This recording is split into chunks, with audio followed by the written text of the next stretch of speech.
everyone, this is B.O.B. and welcome to episode 3 of my Survive and Thrive series. And I am particularly excited about this episode because my AFK fishing has started to pay off. I came home from work last night, decided to hop back on it, and I managed to get myself a better fishing pole. Finally, one with mending on it, which allowed me to AFK overnight. And we have got lots of goods. So now I have plenty of fishing poles to choose from. And as you can see, I also got lots of bows. I even threw a couple together, so I had a good one to carry around with me. And if we look in here, lots of books. Unfortunately, they're not all that useful. I mean, a lot of them are useful, but I could deal with some more useful ones. There's a few that I'm going to probably use here right away because, well, A, I need a new pickaxe, and I think I have one with efficiency 4 and unbreaking, so I can maybe throw that together because I have something planned for today, and it's not one of the goals that I have listed here. Instead, I think I'm going to go to the Nether. And I know I said I wanted to have all diamond gear to go to the Nether, which, I mean, I did do a little more mining off camera, and I have some more diamonds to work with. But I'm probably not going to craft up all diamond armor to go to the Nether, because, well, I was thinking, it really isn't all that necessary. The biggest threat in the Nether is probably the giant lava lakes, in which case diamond armor isn't going to help me much. In fact, I would just end up losing the diamond armor.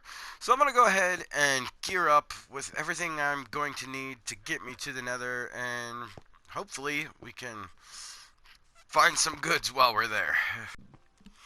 And in keeping with fashion of how this series started, I tried to record myself coming to the Nether for the first time, and I wasn't recording. But what I did was I built this little cobblestone barrier around my portal. Just kind of wandered over that way, and I left what I called a trail of cobblestone breadcrumbs all along the way so I could find my way back to the portal. Managed to tussle with a couple of gas and what have you, and I did find another fortress. So what you're gonna watch next is actually the clips of what happened while I was there. I mean, this is gonna be a little bit out of sequence, but I think you'll get the gist of what happened. And we are in luck. I have found another fortress already, so that's great. I left a trail of cobblestone behind me, like a trail of breadcrumbs, so I could find my way back to the portal, but I really didn't travel very far to get here, so I don't think it's going to be a huge issue. What I'm going to do now is work my way into here, get myself some nether wart, and hopefully find some soul sand somewhere along the way. Well, I guess if I find nether wart, I'll find at least a couple pieces of soul sand. But I'm hoping to find more than a couple pieces. Oh, and there's a gas. Oh. We're gonna die. We're probably gonna die. We're not dying. I have fire protection 3. Where'd that gas go?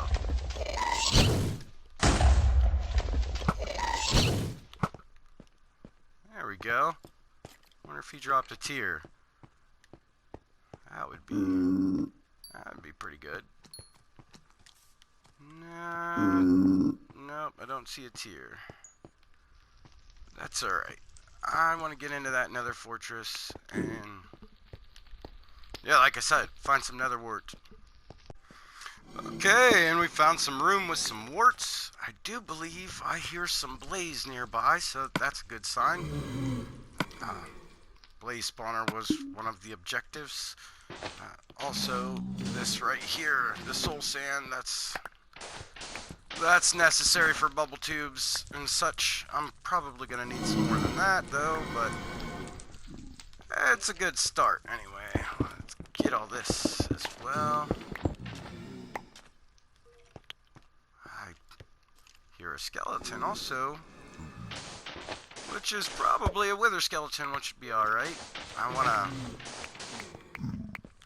get as many of them killed as possible so we can get their skulls and... Oh, nope, that's just a regular skeleton. Well, that's alright.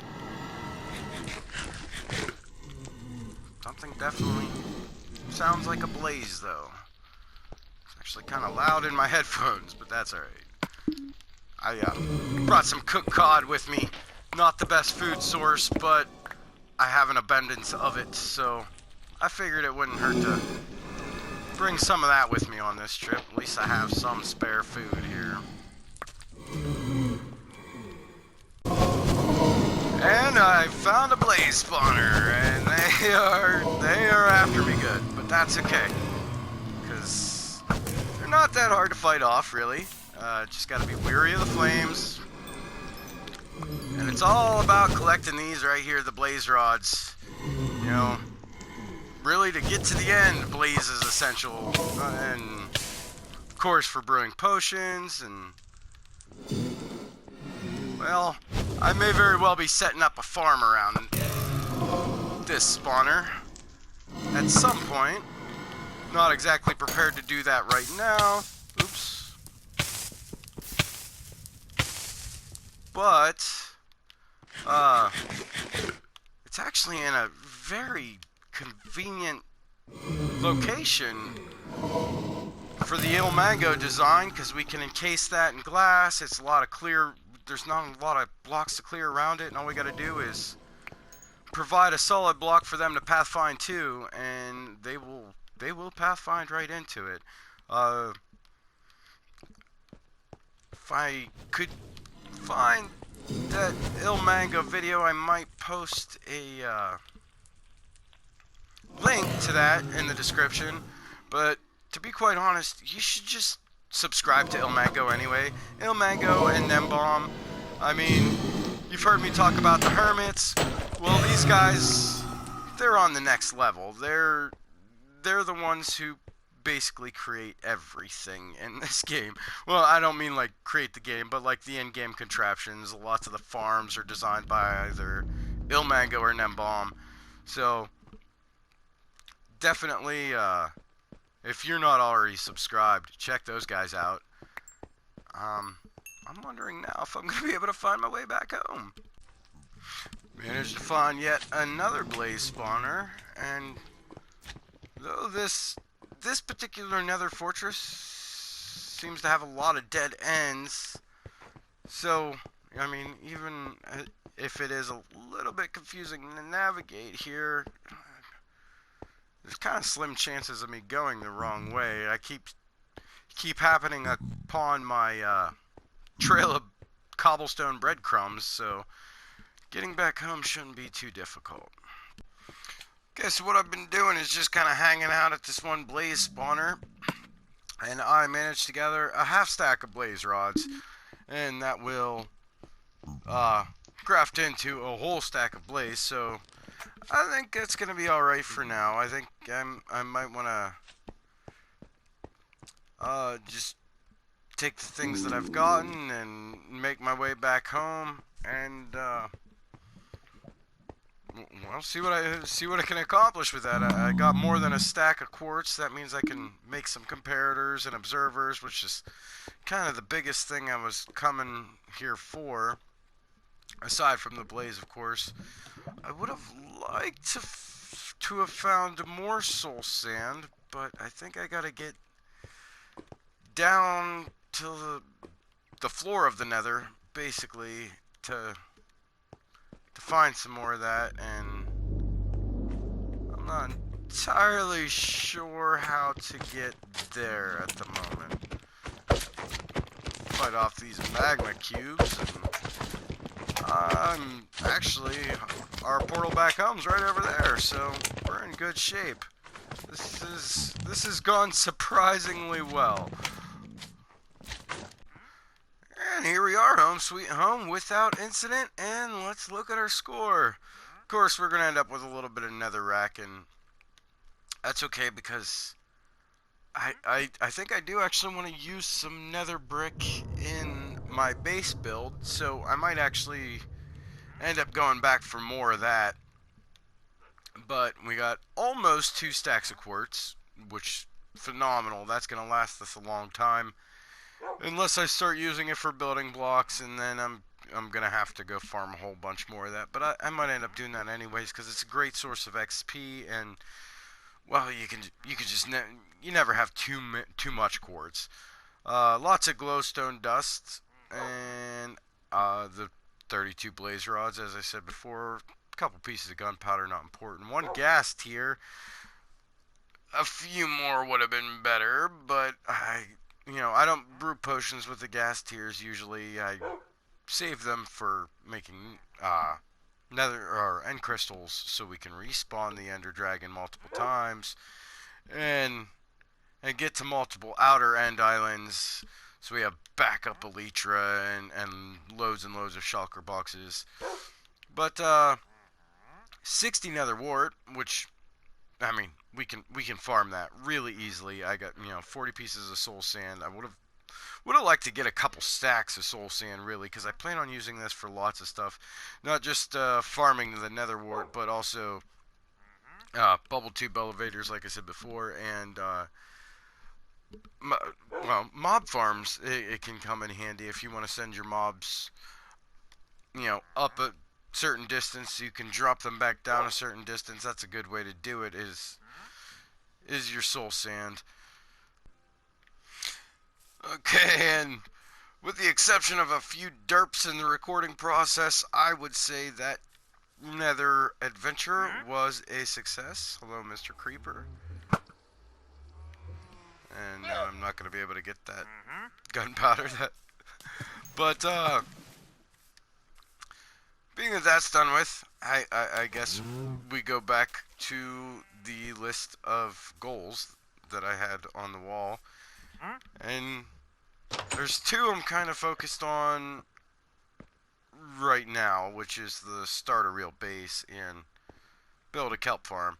And I kind of like to just go ahead and build the kelp farm, but the thing is, I kind of want to conceal it within the base. So, well, I'm still not sure. I know I want the building to look nice. But I'm thinking, in order to start said base, what I'm going to do is clear out a lot of the trees in this area. The trees on top of that hill there, and then the trees on top of the hill that we're living inside of as well. And then I'm going to, once I got a nice clean palette to work with, or clean canvas, clear canvas to work with, then I think I might move forward with the plans, such as picking out a build palette, which I kind of have something in mind, but I'm not entirely sure yet. But once I get all these cleared out, I'll catch back up with you. And the trees across the hilltops here have been chopped down. But I've run into a bit of an issue. I've realized that I said I wanted to put my kelp farm kind of inside my base, but the base I was thinking about building is going to require, well, stone, mainly to make stone bricks, therefore an auto smelter, meaning I kind of want my kelp farm to fuel that auto smelter.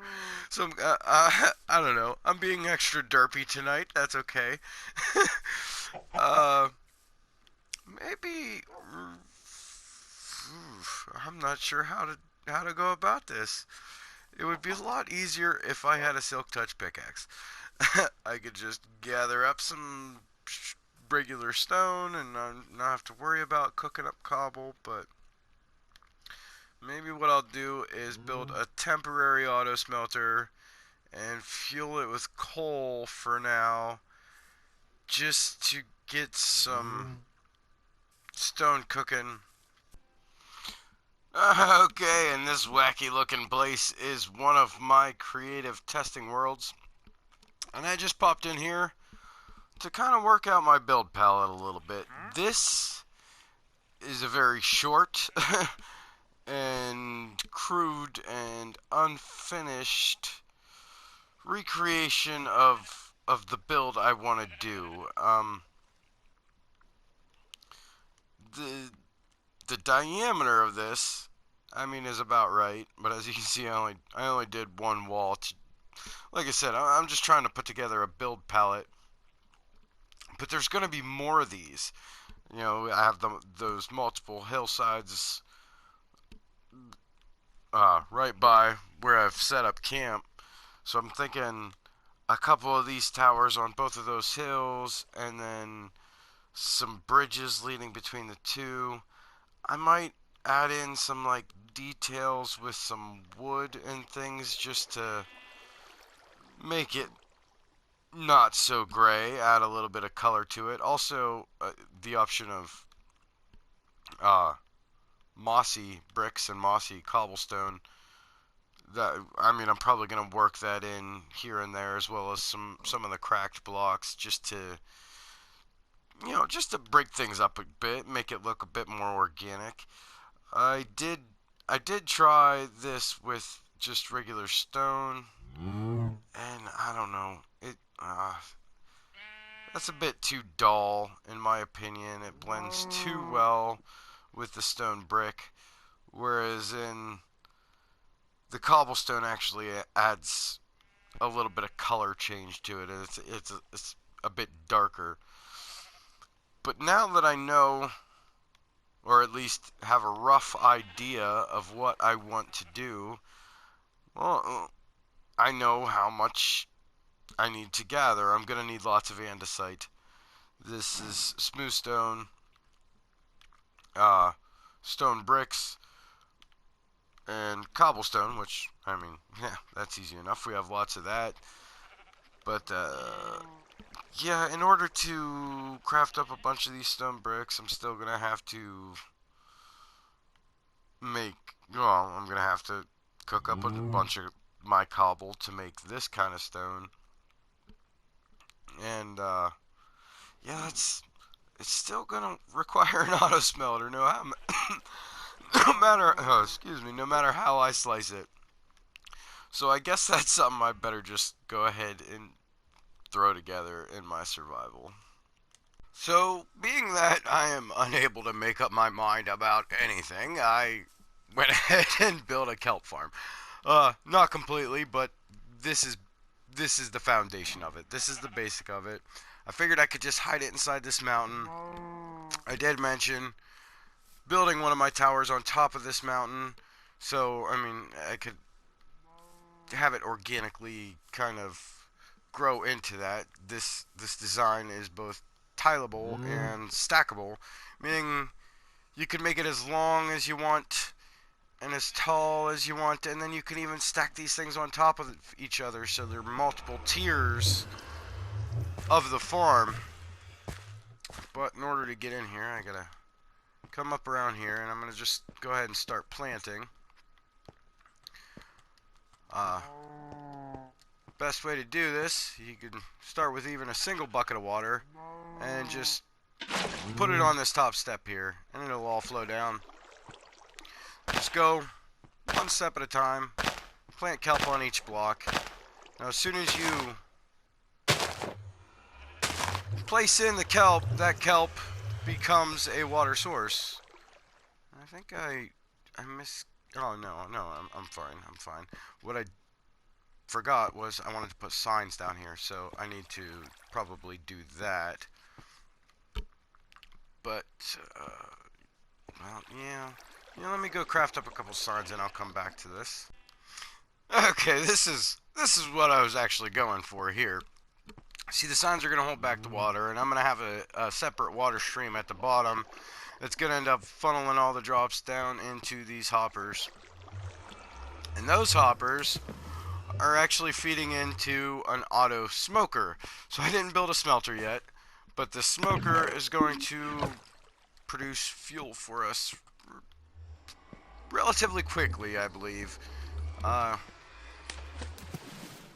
as for now, I got the first row of kelp put in. I can harvest this block of water,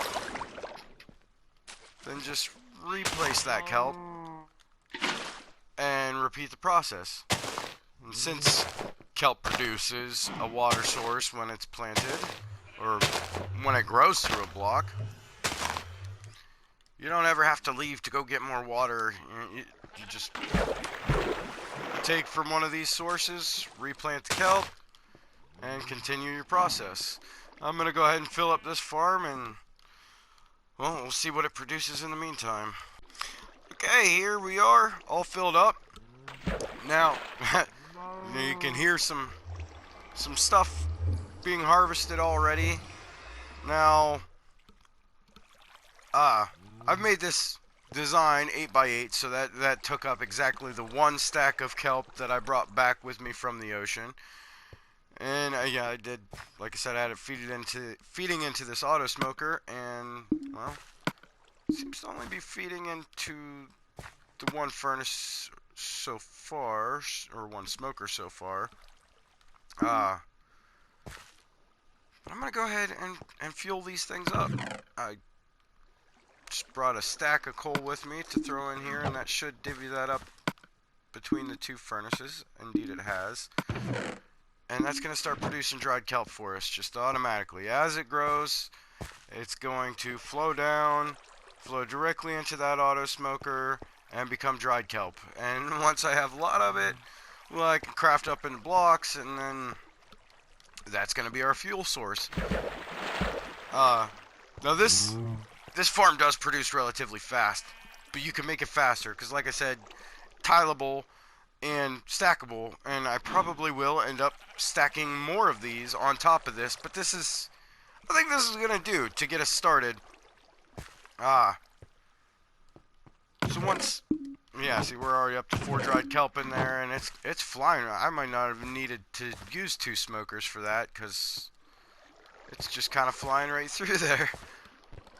The last time I built a farm of this nature, I was using the regular furnaces, and it took a little bit longer, but I believe I had the farm area itself a little bit bigger, and it's looking like I might have to build the walls up. I'm getting some catches on the side here, so I'm gonna go ahead and do that now. Okay, and I have taken the walls up one block just to make sure we aren't having kelp getting caught on the side of that. That's gonna prevent any loss. And I have come to the conclusion that 1 smoker was probably enough. But oh well, there's both of them working at the same time, so that's promising.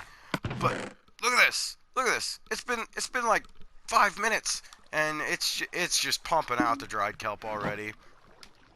Like I said, this is probably gonna get expanded, so I could have this thing producing enough kelp to fuel a super smelter eventually, but that's a project for in the future. I'm not at super smelter level just yet. I think an auto smelter is gonna do just fine, but I said before I wanted a renewable fuel source for that auto smelter. One issue is I've used up all my iron in creating that auto smoker at the bottom of that kelp farm. So, I'm going to have to get back to doing some mining. Yeah, I got enough iron left to make 1 more hopper, and that's it. And, unfortunately, that is all the time we have for today. So, positive note, we get to take this down. And I think what's going to happen here is I'm going to replace this with an iron farm, because that's definitely going to be necessary. And being that we have the village so close to us, it's going to be easy to acquire the villagers we need to do that. One of the issues I'm facing there is that I'm gonna have to figure out how I'm going to move said villagers. The easiest way is mine carts, and well, in order to build some tracks, I need more iron. But that's gonna be a project for for a future episode. Anyway, if you enjoyed this episode, please remember to hit that like button, and if you're interested in seeing any more, consider subscribing. And well, hopefully here in the next few episodes, we might be adding some more players to the server or not. I'm still not sure about that, but we have some potential candidates.